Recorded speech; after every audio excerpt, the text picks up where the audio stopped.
What's up, YouTube? Welcome back to Celio's Network. Today we're looking at the top 8 deck lists from the European International Championships that was held over the weekend of April 22nd, 2022. There were 618 players, which came down to a day 2 of all players with a record of 6-2-1 or better. And the 8 players and decks you see on the screen here on LimitlessTCG.com are the decks and players that made it into the final top 8 of the prestigious European International Championship. These are the biggest tournaments of the year, as they are not invite only, whereas Worlds is like the next step up, but you can only get into that with an invite. These are the biggest open events of the year. So it's a really big deal to do well at one of these, even a bigger deal to win it. So we're going to be looking at these deck lists and talking about the archetypes as well a little bit, but we'll talk about metagame development and stuff like that later in the week and also next week leading up to the Indianapolis Regionals, which I will be attending. So before we get into this, shout out to my sponsors, PotonStore.com, where you can use code CELIO for 5% off of PTCGO codes. And also CardTrooperGames.com. You can pre-order Astral Radiance product there. Also use code CELIO for 5% off. Beast Coast Pokemon is the collaborative YouTube channel I'm a part of, so go check that out. PokemonCard.io, I list all my deck lists there, and you can list and view other deck lists there as well. And also Dragon Shield. I have Dragon Shield affiliate links in the description. These are, my favorite sleeves. Rocking some Petrol right here. Rocking some Midnight Blue on this deck. Go pick up some Dragon Shield matte sleeves using those affiliate links. It helps support my channel. So let's start at the bottom here. We do have 5 different Rapid Strike Urshi Dark Inteleon decks in top 8, but there are 4 different lists. Isaiah and Justin both played the same 60. Tord Reklev played a different list than Pedro, even though they both had very similar lists, and then Gustavo Wada had his own list. So 5 different kinds of Urshifu Dark to pick from. A player local to the event, Tai Nguyen, played a Sylveon Arceus deck. We have Matuz from Poland with Mew. Now, I've never heard of Matuz or Tai before, but that could be a product of them being very foreign to me, and I don't look at, every single name in the foreign events and maybe not memorize them very well. But those are the 2 names I didn't recognize. And then Frank Persick in second, the runner-up of the event with Whimsicott V-Star. So aside from not knowing Matuz and Tai, this is an incredibly stacked top 8. Like, anybody winning this event well deserves it because they had to get through all these players. So yeah, congrats to Gustavo, but just congrats to all 8 of these players in general for making it into the top 8. It's a very prestigious group. I think pretty much they all deserve making to finals or first just as much as the next one. It's just really about the matchups you get in the top 8 bracket and how the cards draw for you sometimes, but just really it's a big achievement to even make the top 8 here. So let's start with Isaiah and Justin's list. They played the same 60, so we won't have to look at it twice. They are playing one of the quick shooting Inteleon, which is something that one of the other lists are not. They are playing Mew Celebrations. You look at the top 6 to get an item card, put it into your hand. They're playing the Hoopa from Darkness Ablaze. I don't know why my, okay, there we go. They're playing the Hoopa from Darkness Ablaze that does 90 for an energy if it moved to active this turn. They're playing Medicham V with Yoga Loop. You could take an extra turn if you knock something out with those 2 damage counters. And Passimian to make your Rapid Strike Pokemon's attacks do 30 more to the opponent's benched Pokemon V.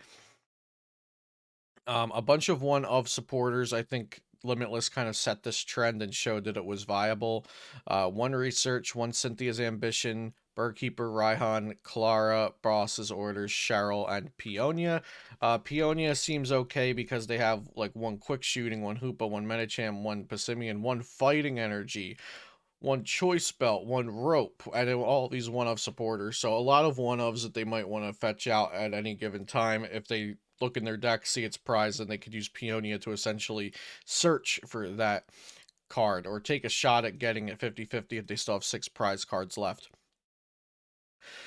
So yeah, the 2/2 Rapid Strike Urshifu VMAX line, this is going to be kind of the fill-in 2/2 of a V-Star VMAX of this deck's archetype. So it kind of uses the core of Dark Inteleon, and then you toss in your 2/2 line of whatever you like. And all the top players decided that was Rapid Strike Urshifu VMAX this week. Or a lot of the top players. A lot of players that ended up doing very well and ending in top 8 decided that 2/2 Urshi was the way to go.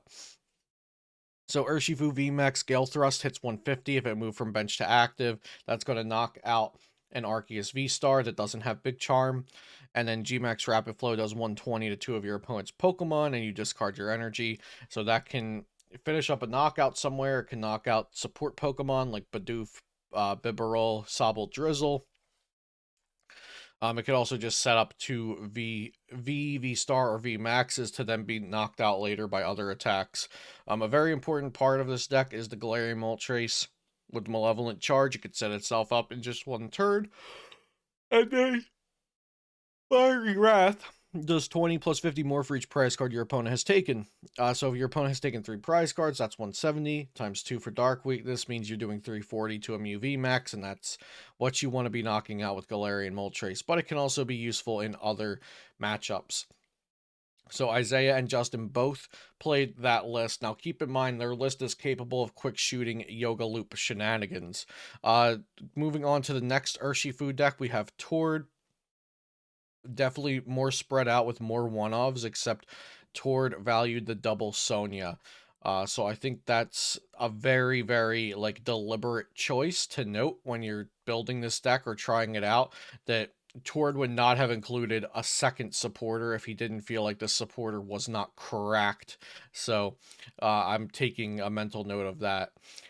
He does have the 1/1 Octillery, which Isaiah and Justin did not have. He does also share the Medicham, but not the Passimian, and I kind of like that. I feel like the Passimian was not a...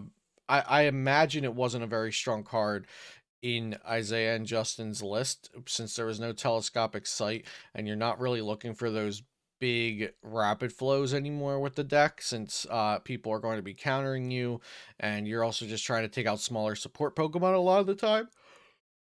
But Tord was playing Quick Shooting and Medicham V, just one Galarian Moltres. Playing Snorlax and playing Manaphy for the mirror, being cognizant of the fact that other people were going to think that Rapid Strike Urshifu VMAX was good for the event, which he was correct in thinking that. As I mentioned to Sonya, not playing any research.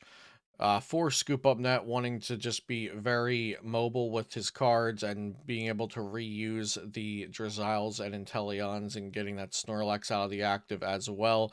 Only 3 Quick Ball. Quick Ball is notably a 4 of in most decks these days, but choosing just to play 3 and then playing 4 Level Ball, 4 Evolution and Sense, also a very mindful choice, just like the Sonya. Something to note: 3 Quick Ball isn't something you just toss into the deck for no reason at all. And then 1 Choice Belt, 1 Tower of Waters, 1 Pal Pad, 2 Energy Search. And then we have Pedro. Pedro's list is very similar to Tord's, except Pedro is playing 1 Gossifleur with Call for Family, search your deck for 3 basics and bench them, and 1 Eldegoss, which evolves from Gossifleur. Search your deck for up to 2 basic energies and put them into your hand. That helps the Galarian Moltres happen more consistently. Pedro also playing an Echoing Horn to put opponents' discarded Pokemon onto their bench. And we'll see Pedro also went with the 3 Quick Ball and 2 Sonya. That lineup worked out well for them. Going on to the first place list, Gustavo Wada. Gustavo is not playing any Quick Shooting. Gustavo is not playing Yoga Loop Medicham. Gustavo is not playing Baby Hoopa. Gustavo is not playing Passimian. He is playing Galarian Moltres V, which I think is kind of a security against Mew VMAX. You can beat Mew with just the Galarian Moltres, but if you have Galarian Moltres V, you can set this thing up in just 1 turn with Dire Flame Wings, attach Raihan, and it does 190. It doesn't have any requirements like Galarian Moltres has with the Fiery Wrath. You can just use this whenever, regardless of your opponent's prize cards, and you could take a knockout on a Mew VMAX. You can even knock out a Meloetta or a Genesect V with it. But they're all working with that core of a 3 Rapid Strike Energies, the Inteleon line of some sort, and the 2/2 Rapid Strike Urshifu VMAX. Rapid Strike Urshifu just being very versatile, either hitting things inactive for weakness or sniping support Pokemon, is why it was such a good call for this weekend, because a lot of people were playing decks that rely on their Bibarels and their Inteleons, and also playing a lot of Arceus decks as well. Now, looking at the non-Urshifu decks, we have Ty's Sylveon Arceus deck. Really, it's kind of more of an Arceus toolbox, but it has a 2/1 Sylveon VMAX line, and it has a 2/1 Rapid Strike Urshifu VMAX line, and it has a 2/1 Crobat VMAX line. There is a lot going on here. Honestly, let's open this up as an image and see it kind of as a whole picture. I think this might help us kind of take it all in. There's also a Galarian Moltres V.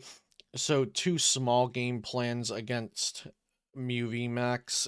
It has the Path to the Peak, and it has one Marnie, one Judge, and one Avery. Those are all cards that can affect Mew VMAX, whether it's their board or their hand, in addition to the Path to the Peak and the Fan of Waves. And then you also have Dark Pokemon to one-shot Mew VMAX is easier. You have Crobat VMAX and Galarian Moltres V.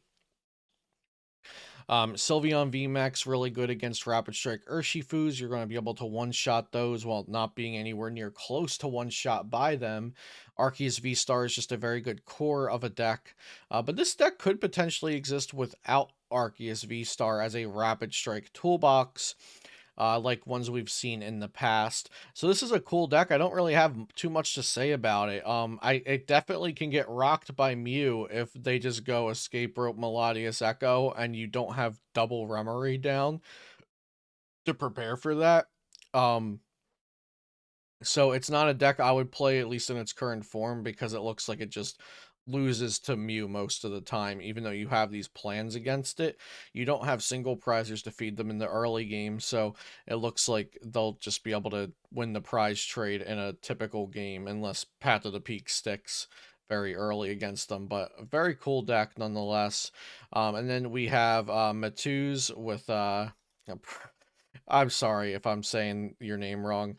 Um, with Mew VMAX Genesect, I agree with the 4-2 Mew. I think one Pumpkaboo was the play this weekend, because of Sydney and aggressive Arceus and Teleon decks with the Path of the Peak, multiple Marnie, Judge, sometimes the Sydney, like I mentioned. I think Pumpkaboo was a good call against those.